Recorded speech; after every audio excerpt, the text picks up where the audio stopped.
অমিতাভ বচ্চন বলছেন আমি তো যেতে পারবো না, কারণ কাল তো হোপ 86-এর দ্বিতীয় পর্বের অনুষ্ঠান হবে, সেখানে তো আমার থাকা মাস্ট। আমার কথার এই দ্বিতীয় পর্বে আপনাদের সবাইকে স্বাগত। আমার কথার এই দ্বিতীয় পর্বে থাকবে যুগান্তরের অবশিষ্ট অংশের কথা। এর আগের দিন বলেছি যুগান্তরের স্কুপের কথা, আজকেও আপনাদের একটা স্কুপের গল্প শোনাবো, কিন্তু তার আগে যুগান্তরের একটি গল্প শোনাই। 1975 থেকে 1991 পর্যন্ত যুগান্তরে আমার যুবরাজ্যের একটা দীর্ঘ সময় অতিবাহিত হয়েছে। যুবরাজ্য বলছি এই কারণে, কারণ যুগান্তর তখন ছিল শান্তির নিপবন। সত্যি কথা বলতে কি, যুগান্তরের 11 নম্বর আনন্দচার্য লেনের অফিসটি ছিল একটু পুরনো প্রাচীনতায় ভরা, কিন্তু তা সত্ত্বেও সেখানে ছিল প্রাণের আনন্দ।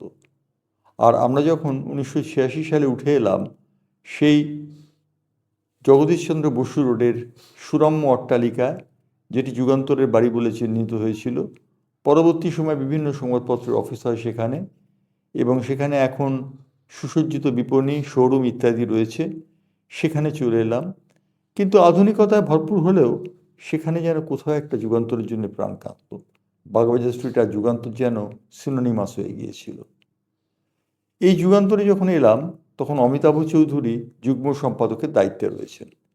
অমিতাভ চৌধুরী এবং দেবব্রত মুখোপাধ্যায়, তখন যিনি সম্পাদকের যুগ্ম সম্পাদকের ভূমিকায় রয়েছেন, তারা কিন্তু একটি সময় কাগজ বন্ধ করতে দেননি। একদিনের জন্য কাগজ বন্ধ হয়নি। রাতারাতি কাগজ স্থানান্তরিত হয়ে গেল বাগবাজার স্ট্রিট থেকে আচার্য জগদীশচন্দ্র বসু রোডে।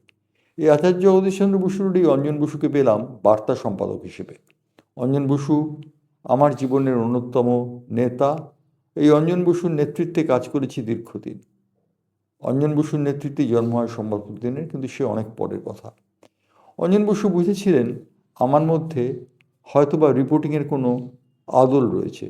সেই কারণে তিনি হোপ 86-এর সময় স্পোর্টসের এডিটর শান্তিপ্রিয় বন্দ্যোপাধ্যায়ের কাছ থেকে আমাকে চেয়ে নেন এবং হোপ 86-এর দায়িত্ব দেন।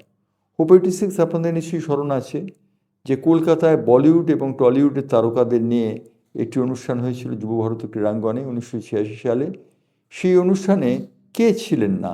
ছিলেন মিঠুন থেকে আরম্ভ করে অমিতাভ বচ্চন, অমিতাভ বচ্চন থেকে আরম্ভ করে হেমা মালিনী থেকে লতা মঙ্গেশকর থেকে আশা ভোঁসলে, শ্রীদেবী, কে নয়, সবাই ছিলেন সেই সময়। মাধুরী দীক্ষিত, তারাও ছিলেন। সব কিছু মিলে জমজমাট আসর।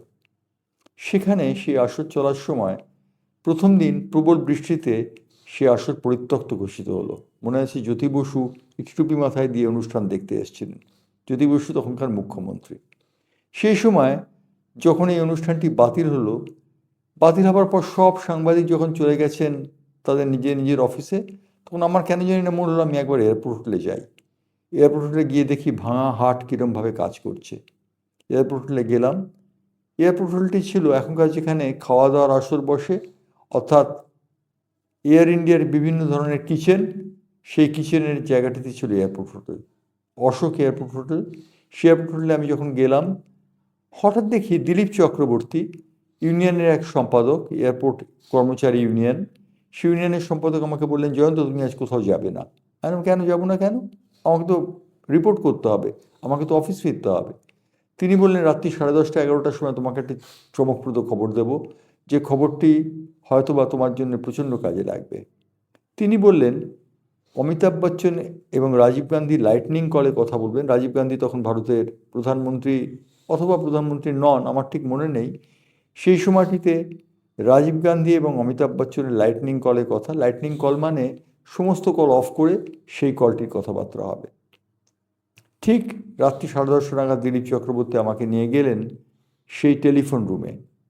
হোটেল এয়ারপোর্টের অশোকের টেলিফোন রুমে তখনকার দিনে কম্পিউটারাইজ ছিল না। তখনকার দিনে দিদিমণিরা কানে হেডফোন নিয়ে বসে থাকতেন। সেখানে গিয়ে একজন দিদিমণির হাত থেকে হেডফোনটি কেড়ে নিয়ে আমার কানে দিয়ে দিলেন দিলীপ চক্রবর্তী সেই টেলিফোনটি দেবার পর আমি শুনি রাজীব গান্ধী এবং অমিতাভ বচ্চনের কথোপকথন। অমিতাভ বচ্চন রাজীব গান্ধীকে বলছেন আমি কি করে যাব। রাজীব গান্ধী তাকে অনুনয় করছেন তার পরদিন লাক্ষাদ্বীপে যাওয়ার জন্যে। তিনি বললেন ভোর 3টে তোমার জন্য একটা রনিয়ার প্লেন পাঠাবো, 6 সিটারের রনিয়ার প্লেন, সেই প্লেনে চেপে তুমি চলে আসবে। অমিতাভ বচ্চন বলছেন আমি তো যেতে পারবো না, কারণ কাল তো হোপ 86-এর দ্বিতীয় পর্বের অনুষ্ঠান হবে, সেখানে তো আমার থাকা মাস্ট, আমার জন্য টিকিট বিক্রি হয়েছে। রাজীব গান্ধী বললেন ন্যাশনাল ডিউটি অনেকখানি গুরুত্বপূর্ণ, অতএব তুমি লাক্ষাদ্বীপে আসছো। অমিতাভ বচ্চন রাজি হলেন। শেষ পর্যন্ত তিনি লাক্ষাদ্বীপে যাওয়ার জন্যে সম্মতি দিলেন। ডনিয়ার প্লেন তাকে 6টার সন্ধ্যেবেলা, রাত্রিবেলা 3টের সময় এসে নিয়ে যাবে, এরমই ঠিক হলো। আমি তো ড্যাং ড্যাং করে নাচতে নাচতে যুগান্তরের অফিসে চলে গেলাম। অঞ্জনদাকে গিয়ে বললাম, কাল অমিতাভ বচ্চন থাকছেন না। অঞ্জনদা বললেন, শিওর? আমি বললাম, শিওর। কাল অমিতাভ বচ্চন থাকছেন না, হোপ 86 হচ্ছে, কিন্তু অমিতাভ বচ্চন থাকছেন না। অঞ্জনদা 8 কলমে ব্যানার হেডলাইন করলেন, আজ আবার হোপ 86-এর অনুষ্ঠান, থাকছেন না অমিতাভ। থাকছেন না তো আমরা বলে দিলাম, কিন্তু ভয়ে মরি যে কি হয় ভাব, যদি অমিতাভ থেকে যান শেষ পর্যন্ত। হঠাৎ 11:30 নাগাদ অঞ্জনদা টেলিফোন এলো। ব্রডস্ট্রিটে আমার দিদির বাড়িতে, আমার দিদির বাড়িতে ছিল আমার সাময়িক আস্তানা, দিদির বাড়িতে টেলিফোনটি ছিল। সেই টেলিফোনটি আসতেই অঞ্জনদা বললেন যে তুমি জিতে গেছো, কারণ অমিতাভ বচ্চন আজ থাকছেন না। সুভাষ চক্রবর্তী একটু আগেই প্রেস কনফারেন্স করে অ্যানাউন্স করেছেন অমিতাভ বচ্চন থাকছেন না। অমিতাভ বচ্চন থাকছেন না বলে তিনি টিকিটের মূল্য ফেরত দিতে রাজি আছেন জানিয়ে দিয়েছেন। অর্থাৎ আমি ঝড়ে কাক মরল, আমি হয়ে গেলাম রাজা। এই জন্যে বলে না, ঝড়ে কাকমলে ফকিরের কেরামতি বাড়ে, এক্ষেত্রে তাই হলো।